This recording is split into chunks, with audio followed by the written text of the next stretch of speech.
kılsa, ol da bulsa kul kuraşı dep men anglayım. Elhamdülillahi Rabbil alamin.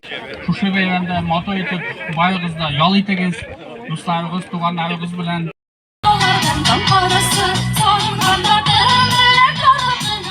Şuşu motor beyram bilen şın köngülden öz isimimden, idare isiminden, bizning kengashchimiz Damir Qayumov isiminden şın köngülden tebrik etamiz.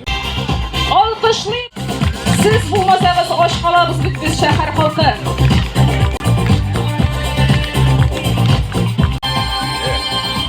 O'zingiz biriga uyalmaymiz.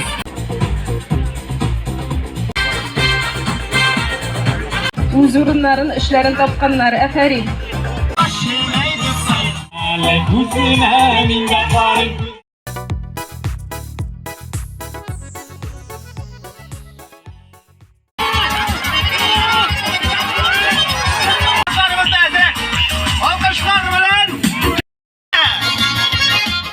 Jillekli şeylerden unutamamın yemin. Kıyamet irinlerine koyur jillek.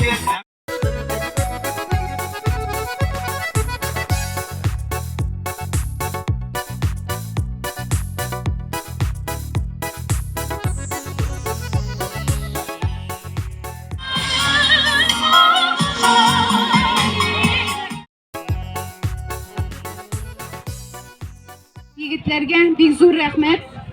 Oldagi turmushlari mo'l bo'lsin, o'ngishli bo'lsin. Uslar bo'lsa bu dunyoda yashawe jinimiran. Turmush yomonliklarida ko'rilmishga begirar. Zo'r rahmat.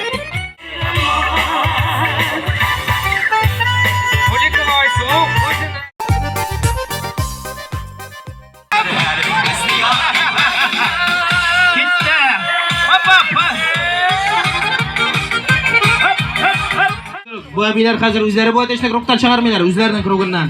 Silalay bir şılma. İtek 1, 2, 3. Eyde gittik abiler. Hopla. Hop. Hopla. Malay tutağız. Ayak ayak. Hilal bunda koya varasa. Bu toşlu kiyev şekilli malay. Kaşarayına durabilerden. Sizden takım bir motosikl vakit boz kalgandır. Kamandana beyli bir sabit.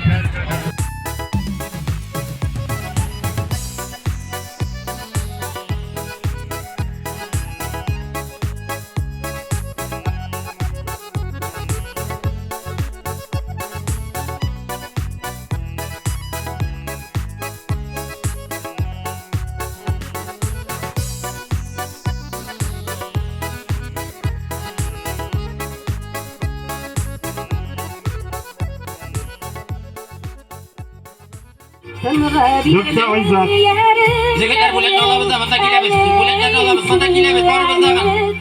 Kızlarımızı alkışlap. Güzel bir alkışlap alamız. Bu indi ota berilgen buletlerimizden yarışkeleşilerimizge. Hem indi nerse diyeyim indi. Şotladıra kala kola. Yalnız alkışlap alayım. Mahadeniz. İlyas kaçaklama. Bana bir Dostoyevski emosiyalardan diyeyim olayım mı? İlyas şulay bugün şampiyon kaldı değil mi yaşlar arasında mı? Ağız visabay kategorisi. Jigitler şuşundaki nasibitten başlagan Allah birse maşinalarga oturgan nasip. Olar ayrangan jigitimiz Allah birse. Kelesi ray. Abontu bilan hurmatim, qutlayım. Haminde sizga sog'lik, salomatlik, tozalik, mo'llik har vaqtda shulay birga motor etib, bir-birimizga yordam etib, bir-birimizni hurmat. Haminde kelajakda da shulay bir-birimizga yordam etib, bir-birimizni hurmat etib, bir-birimizni borlab motor etib yashargan.